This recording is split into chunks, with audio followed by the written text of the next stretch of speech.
Bienvenidos al último capítulo de la serie CCNA 3 del curso CCNA Cisco. Y en este capítulo hablaremos de un aspecto a veces olvidado del diseño LAN que corresponde a las redes inalámbricas. Vamos a ver un overview bastante general sobre la configuración de redes inalámbricas y algunos aspectos técnicos de ellas, y sobre todo cómo implementar a nivel local y cómo configurar finalmente un router Linksys en una topología de Packet Tracer que se asemeja bastante en realidad a lo que es una implementación real. Dentro de los objetivos de este capítulo están describir los componentes y operaciones de las topologías LAN wireless y algunos elementos de seguridad que conviene tener presente a la hora de diseñar o permitir acceso inalámbrico a la red corporativa. Configurar y verificar algunos accesos LAN y finalmente vamos a ver cómo se configuran los clientes. Estas últimas dos partes los voy a mostrar en un Packet Tracer. Cuando hablamos de redes wireless, no solamente nos estamos refiriendo a redes Wi-Fi. Redes wireless corresponde a un espectro bastante amplio de tecnologías y soluciones para interconectar sin cables los distintos nodos en una red.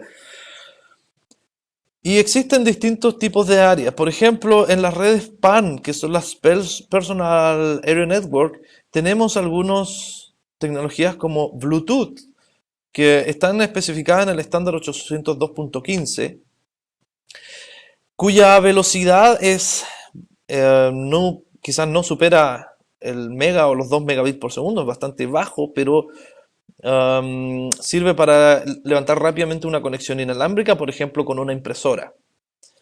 El rango es corto, yo diría que no más allá de 10 metros de cobertura, tiene una red Bluetooth o personal, por ejemplo, y se utiliza, como digo, dispositivo a dispositivo o peer-to-peer. Luego, en las redes LAN, tenemos el estándar 802.11 que sí corresponde a Wi-Fi. ¿Sí? Es solamente para dar cobertura a Wi-Fi. Y esta tecnología va desde 11 a 54 megabits por segundo y hoy en día, bueno, 300 si es que consideramos la norma N. Incluso más, algunos drafts que vienen ya en desarrollo por parte del IEEE. El rango es medio, hasta 300 metros. Puede cubrir una wireless si es que no se encuentra inconvenientes. Y se utiliza para redes empresariales. En las redes MAN de metropolitanas tenemos también una implementación Wi-Fi outdoor. Tenemos 802.16 que es WiMAX y algún otro tipo de tecnologías que se han ido desarrollando para dar coberturas a una ciudad completa. ¿Ya? Y estas velocidades superan los 100 megabits por segundo y alcanzan distancias medias a largas desde 1 a varios kilómetros y corresponden al acceso de última milla, ¿ya? O local loop, que también se denomina de esa manera. Y para las redes WAN finalmente tenemos tecnologías como GSM, CDMA, que son tecnologías celulares, y redes satelitales, donde el acceso a datos hoy en día todos sabemos que supera los 7 megabits por segundo y en algunos casos más. Y el rango es bastante largo. Consideremos que los satélites, en algunos casos, orbitan hasta 36.000 kilómetros de distancia de la Tierra, entonces es bastante amplio. Todo eso son soluciones inalámbricas para interconexión de nodos. Ahora nosotros en este curso, en este capítulo, nos vamos a enfocar única y exclusivamente a lo que tiene que ver con redes LAN y algunos de los elementos de Wi-Fi. ¿En qué está el estándar 802.11? Cuando se definió este estándar al principio de los años 90, se creó únicamente 802.11. Y en ese caso, el alcance de esta red era bastante corto, entre 100 y 150 metros, y el ancho de banda máximo que podían soportar eran hasta 2 megabits por segundo. Luego se implementó la versión, las normas A y B, respectivamente, que, bueno, la norma B llegó hasta los 11 megabits por segundo y la norma A hasta los 54 megabits por segundo. La diferencia está en que esta funciona en 5,8 GHz y las otras funcionan en 2,4 GHz. La norma G que aparece aquí También funciona a 54 megabits por segundo, pero esta sí funciona también a 2,4 GHz. ¿Sí? Y hoy en día tenemos 802.11n, que aquí aparece como draft o borrador a la hora de hacer esta PowerPoint, pero eso ya está liberado al mercado hace un par de años y los dispositivos 11N alcanzan tasas de 300 megabits por segundo aproximadamente. Bien. Algunos de los componentes típicos de una red wireless son las NIC inalámbricas, que pueden ser desde tipo PCI en un PC, como las que vemos acá, con una o varias antenas, pueden ser de tipo USB, integradas también las que traen los laptops, o de tipo PCMCIA, ya creo que estas ya no es muy raro encontrarlas. Esto es por el lado del cliente. Ahora tenemos también dispositivos como los routers inalámbricos, ya que en este caso ahí vemos una implementación de tipo múltiple input, múltiple output con 3 antenas que nos conecta directamente a un modem ADSL a veces y nos saca internet. Esta es la implementación típica dentro de una casa. Ahora hay algunas consideraciones técnicas que tenemos que tener a la hora de diferenciar entre un router inalámbrico y un access point.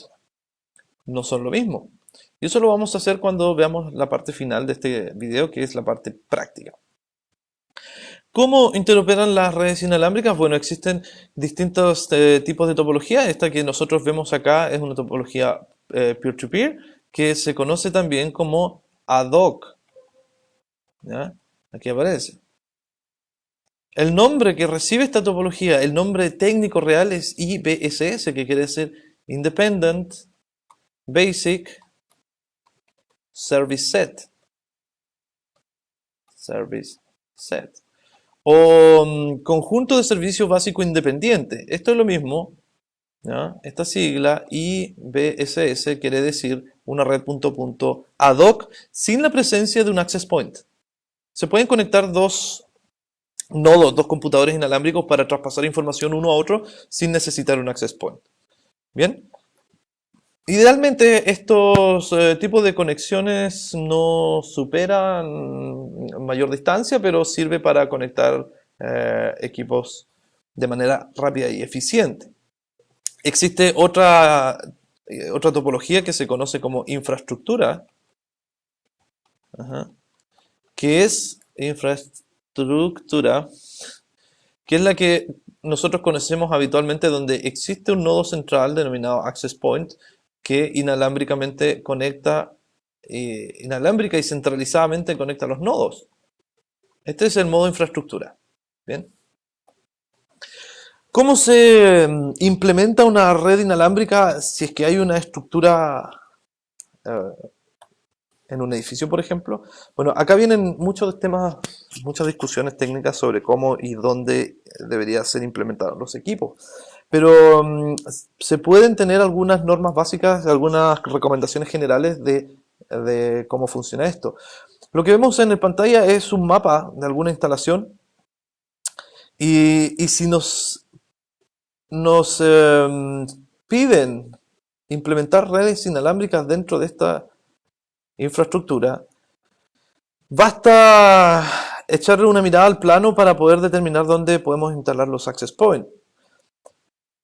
Dentro de una zona se pueden instalar máximo 3 access points sin que se interrumpan unos a otros. Eso es por un tema de los canales que voy a explicar después de este slide. Entonces, sabiendo que solamente podemos tener 3 access points en una zona, tenemos que ubicarlos estratégicamente para que puedan cubrir la mayor área posible y no se interrumpan entre sí. Entonces, uno de los diseños que a veces se sugiere es poner un access point, por ejemplo, en una esquina, ya que ese equipo va a dar cobertura a un área más o menos importante, ¿cierto? Y podemos cubrir bastante espacio con un equipo que esté ubicado en una esquina en vez de uno que esté en el medio. Y eso es porque generalmente, bueno, si vemos en este mapa acá tenemos algunos espacios libres.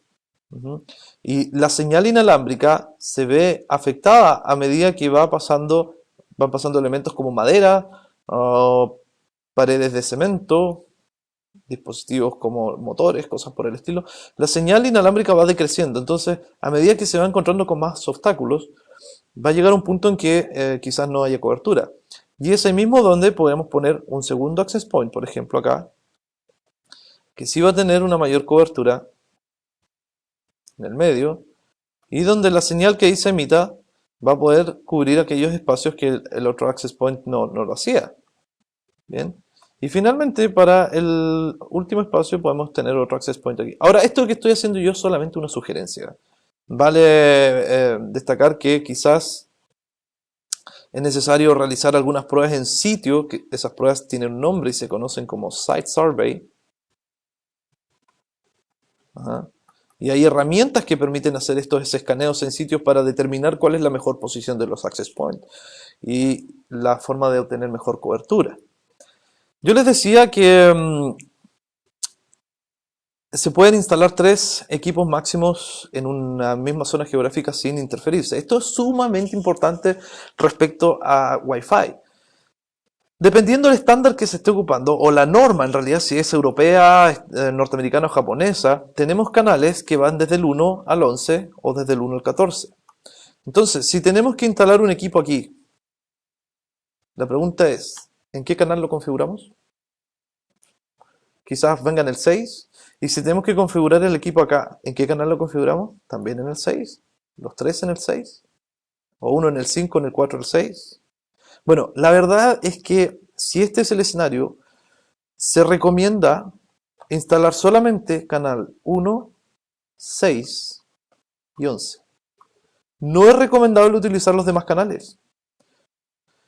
La razón de eso es, vamos a buscar acá en Google, ya que no lo tengo a mano, cómo están distribuidos los Google y el tema de los mayas.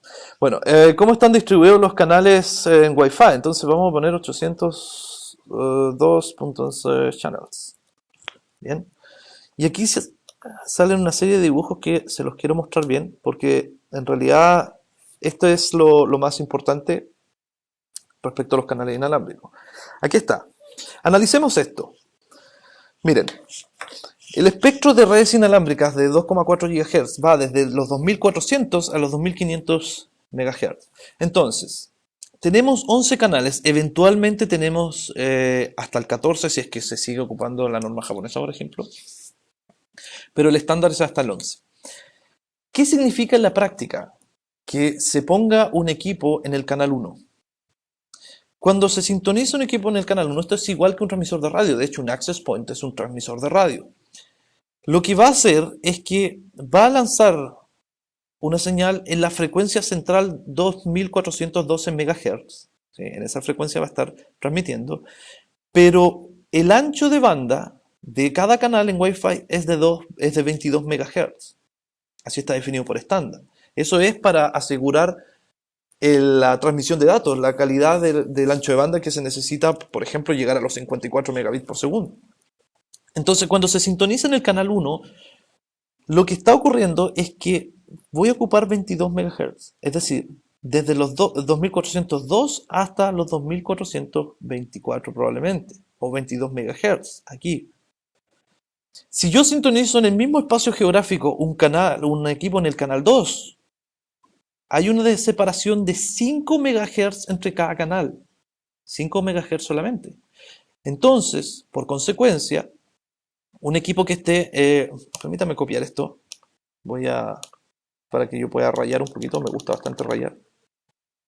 Denme un segundo antes de llegar al último slide. Ahí está. Ok. Para que quede más claro. Oh, ok.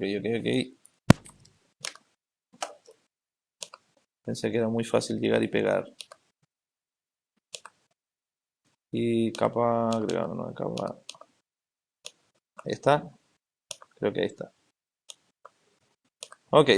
Ahí sí. Sí, ahí sí podemos rayar. Bueno, quedó algo raro ahí, pero... Bueno, no importa.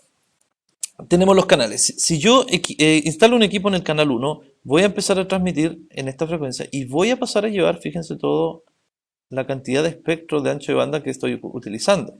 Entonces, por consecuencia, el canal 2 en la misma área estaría ocupando todo este espacio. Así que fíjense todo el área que se interfiere en ambos canales. Hay como 20 MHz o más quizás donde hay interferencia. Lo mismo ocurre si yo sintonizo un equipo en el canal 11 y otro en el canal, digamos, 9. Canal 11 llega acá, canal 9 ocupa esto. Por lo tanto, todo este espacio va a ser solamente interferencia entre ellos. Los únicos canales que no se topan son el 1, el 6 y el 11. Y de hecho aquí aparecen marcados en rojo porque si se fijan la separación entre ellos es suficiente para que puedan convivir en una misma área.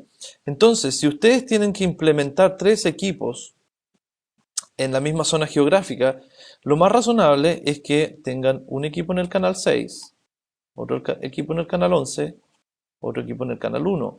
Y entre ellos nunca se van a molestar, a pesar de que la señal se traslapa entre ellos, las frecuencias son distintas. Pero si yo pongo un canal aquí, un equipo en el canal 5, por ejemplo, va a molestar una parte en el canal 6 y otra parte en el canal 1.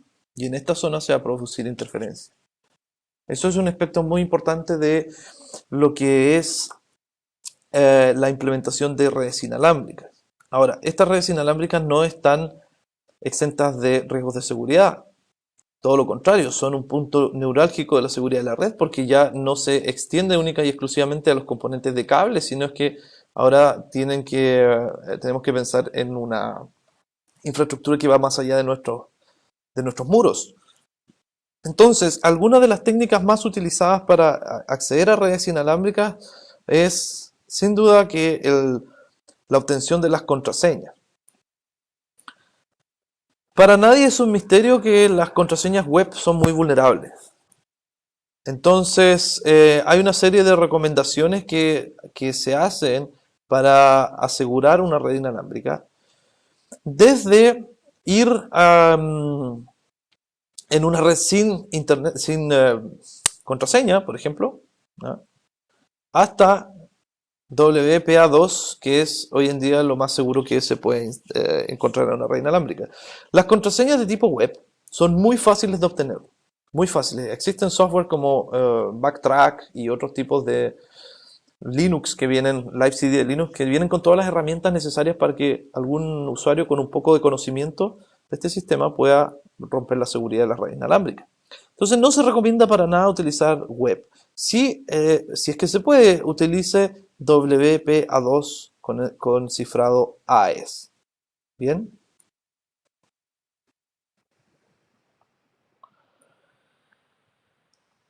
En una infraestructura de red tenemos un montón de amenazas de seguridad. Entonces, los métodos o los tips que se recomiendan para asegurar un poco más la red inalámbrica, para evitar el acceso de usuarios remotos no autorizados, es en primer lugar deshabilitar la difusión de los SSID. El SSID es el nombre de la red o Service Set Identificator, por ejemplo, red casa. ¿Sí? La red de la casa se denomina SSID. Una medida de seguridad simple es ir a la configuración del access point y decir que no haga broadcast de los SSID, deshabilitarlo. Porque así solamente los dispositivos que tienen configurados manualmente el SSID podrían saber cómo conectarse. Pero los equipos inalámbricos que transfieren los datos a la red aquí en un área de cobertura X van a enviar el SSID como null y será la responsabilidad del cliente ingresar los datos correspondientemente. Otra recomendación es habilitar el filtrado por direcciones MAC, ¿cierto? Es decir, yo aquí pongo una barrera, decir solamente la MAC de este PC se va a conectar, pero si llega un tercer PC no lo voy a poder dejar pasar. Y en tercer lugar, implementar WPA2 como método de seguridad de acceso. Ahora, también se dice que 1 y 2, es decir, bloqueo por MAC y ocultar el SSID de la red, no es una medida de seguridad. En realidad no son medidas muy fuertes, pero sí pueden ayudar a prevenir ciertos ataques. Así que se recomienda de todas maneras realizarla. ¿Bien? ¿Cómo configurar un access point inalámbrico? Eso es lo que vamos a ver a continuación. Bueno, acá estaba el tema de los canales que yo ya les mostré. Y el asunto de la interferencia de radiofrecuencia. Un elemento típico de interferencia son los hornos microondas, porque funcionan a la misma frecuencia que los access points, 2,4 GHz. La razón de esto es que esta frecuencia, particularmente con otras, tiene la propiedad de que se ajusta muy bien a las moléculas de agua que contienen los alimentos, y al pasar una onda de radio de alta potencia por entre medio de, en el microondas, por entre medio de los alimentos, lo que hacen es mover las partículas de agua, agitarlas y empezar a generar fricción, por ende calor. Para eso se requiere una potencia tremenda, estamos hablando de alrededor de 3000 watts. Bueno, el access point inalámbrico es también un horno microondas de 2,4 GHz, pero probablemente no supere los 30 miliwatts. La única diferencia entre un access point que tenemos en nuestra casa y un horno microondas que puede derretir la comida es la potencia, ¿sí? Así es que es habitual que si ustedes dejan un access point muy cercano a este microondas, por ejemplo en la misma cocina, y lo encienden, habitualmente la red tiende a caer, ¿ok? Porque utilizan la misma frecuencia. Bien, les voy a mostrar un caso que es sumamente típico de configuración de router inalámbrico, que es probablemente el que ustedes puedan encontrar en su casa. Entonces lo que yo les quiero mostrar acá es la diferencia entre un router inalámbrico y un access point, que también a los estudiantes los confunde bastante. En primer lugar voy a mostrar la configuración estándar de la red. Es decir, acá tenemos un router que nos entrega la compañía con una dirección IP y hemos conectado una pequeña red acá cableada, porque este equipo, que es un router Linksys, que aparece ahí, bueno, podemos ver que tiene esas antenas feas y tiene en realidad 5 puertos, pero tiene solamente 2 interfaces. Una interfaz Internet o interfaz WAN, que está en azul, y una interfaz LAN, que está compuesta de 2 cosas: 4 puertos de switching más una LAN inalámbrica. La conexión inalámbrica y los puertos de switching son de la misma VLAN, si lo quieren ver así, es de la misma subred.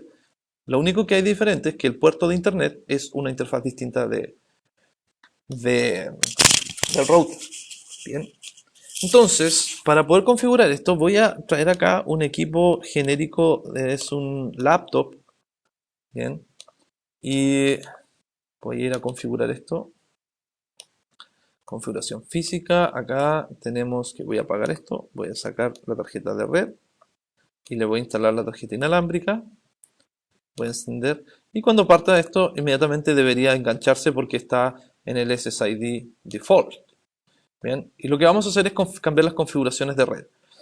Entonces, en primer lugar, vamos a acceder a la interfaz gráfica, a la Graphical User Interface del router. Y vemos que este menú a lo mejor puede ser conocido para ustedes. ¿Qué es lo que tenemos que saber en primer lugar? La dirección IP que nos provee que nos da el proveedor. Este cable que viene desde el internet, o bien viene desde un módem, puede ser, va en el puerto internet, en el azul, en el puerto WAN. Este es el que vamos a configurar aquí. Entonces dice Internet Setup. ¿Cómo vamos a configurar esto? De forma estática. Nuestro proveedor nos dio la IP 2002 y con máscara 255, 255, 255.0 y eventualmente el gateway 001 y algún DNS como los que el propio servidor ponga, el propio proveedor. Esta es lo que corresponde a la interfaz que viene de internet, a la interfaz WAN, el puerto azul que ustedes vieron. Ahora, en la parte LAN tenemos esta otra configuración.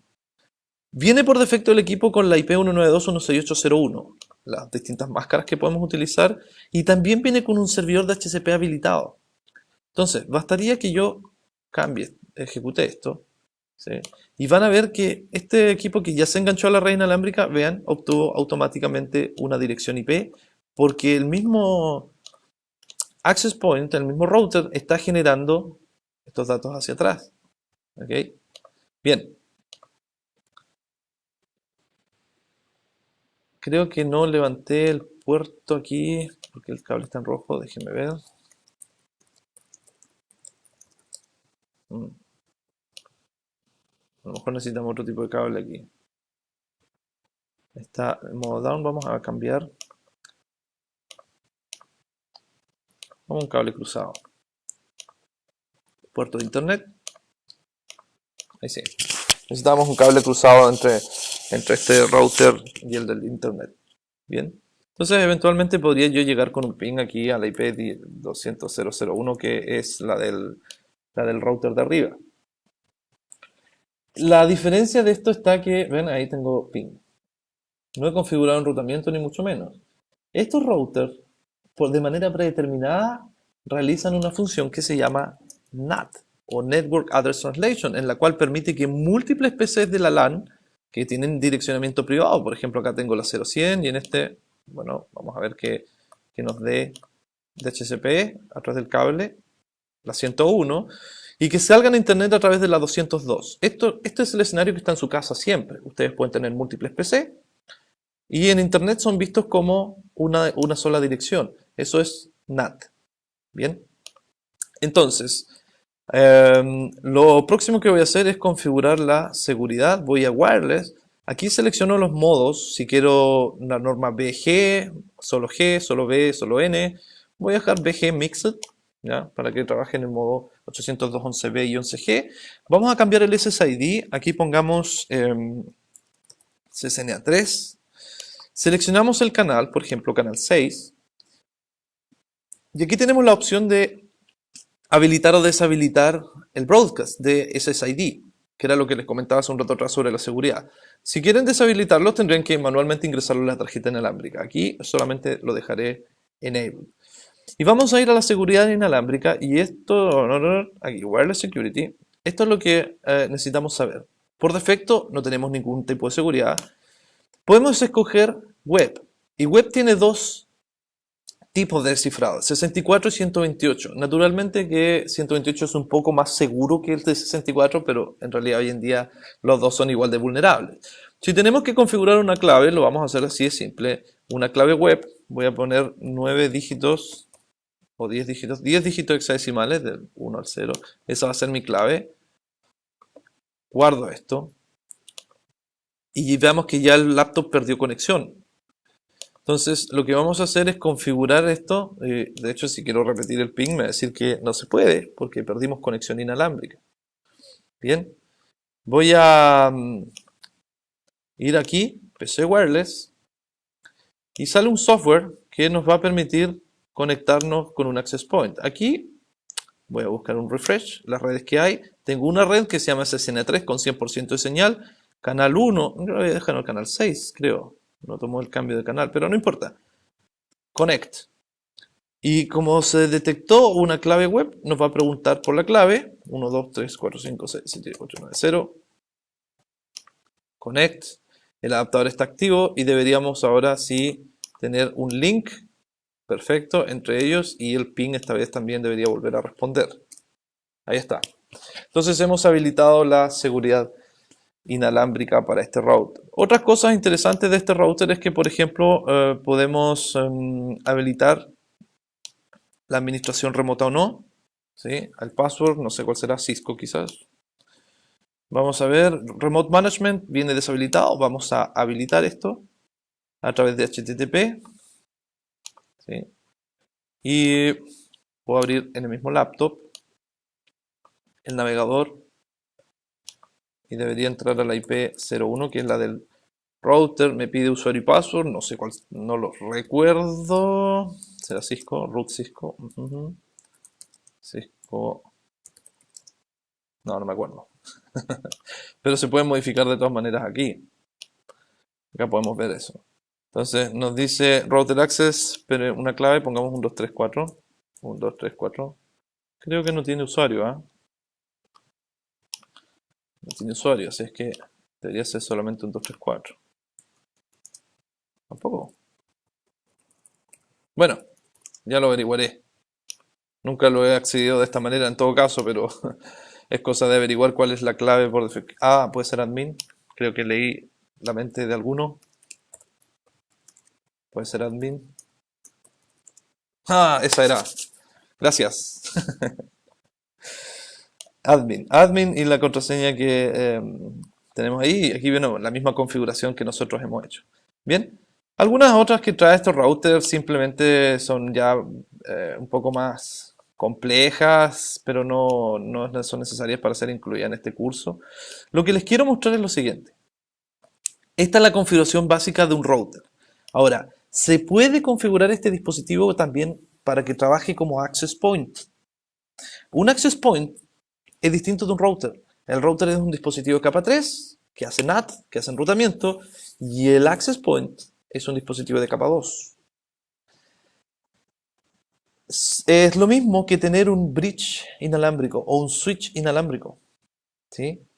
Entonces, por ejemplo, si quisiera repetir de alguna manera la señal que viene de este router en mi casa hacia otro, digamos que voy a conectar aquí un laptop. Bien, voy a cambiar esto y poner la tarjeta inalámbrica. Perfecto. Supongamos que este laptop está fuera del alcance de la red. Bien, no llega la señal desde este access point. Entonces lo que puedo hacer es poner un segundo Linksys. Estoy buscando la parte inalámbrica. Wireless. Aquí está Linksys. Y lo voy a conectar acá. Lo voy a dejar funcionando como access point solamente. Bueno, ahí estableció un contacto inmediato porque el SSID por defecto de este router es default y este también. Lo vamos a cambiar inmediatamente. Lo que yo quiero que vean es que voy a tener que hacer funcionar este equipo como un bridge inalámbrico, como un switch, porque me interesa que sea parte de la misma red de mi casa y no que haga un NAT otra vez detrás de un NAT. Es decir, que oculte las direcciones IP y luego las vuelva a ocultar. Eso va a generar muchos problemas. Y hacerlo sumamente simple. Entonces vamos a buscar un cable de red. Fíjense, voy a conectar en un puerto cualquiera de la LAN que me ofrece DHCP desde allá. Y aquí cuando me pregunten, no voy a ocupar el que dice Internet, porque ahí estaría ocupando la función de router. Voy a conectar directo en una Ethernet. Bueno, esto parece que es de router a router, así es que cable cruzado. Aunque en estricto rigor lo que tiene dentro es un switch, pero veamos, switch. De switch a switch. Ahí está. Conecté la interfaz 3, la 2 con la 1, aquí está. ¿Ya? No estoy usando el puerto de internet. Entonces, el siguiente paso es ir a la configuración. Uy, y donde dice configuración internet no voy a poner nada y voy a cambiar la dirección IP aquí a una, por ejemplo, 10 y deshabilitar DHCP. No me interesa que él entregue DHCP porque ya lo está entregando el router de arriba, él. ¿Sí? Lo que voy a hacer es grabar los cambios, deshabilite DHCP en ese router. Voy a cambiar el nombre de la red, le voy a llamar casa 2. Voy a dejarla sin clave solamente para mostrar esto. Laptop perdió comunicación, lo vamos a enganchar nuevamente allá. Connect, deberían aparecer las dos. ¿Sí? Casa 2 y SSN3. Yo me voy a conectar a casa 2. Connect, ahí está el enlace. Podemos ver, se estableció correctamente. Y si todo está funcionando, el equipo debería darme una dirección IP, vean, 102 DNS Server 8888, que fue lo que yo seleccioné aquí. ¿Se dan cuenta? Entonces, desde aquí yo sí podría salir a internet y enviar un ping hacia el router 200.0.0.1 sin ningún problema. Entonces, este está funcionando como un router y este está funcionando como un access point, como un puente, simplemente como un switch. Entonces, los datos que se generan aquí, el DHCP pasa de largo por la interfaz inalámbrica y me la asigna. ¿Ok? Esa es la configuración que ustedes tienen que realizar. Muy bien. Respecto al tema de wireless, vamos a ver un resumen. Las redes inalámbricas utilizan estándar como IEEE 802.11a, B, G y N. A funciona a 54 megabits por segundo en 5,8 GHz. B funciona a 11 megabits por segundo a 2,4 GHz. 802.11g funciona a 54 megabits por segundo en 2,4 GHz. Y 802.11n hasta 300 megabits por segundo en 2,4 y 5,8 GHz. ¿Sí?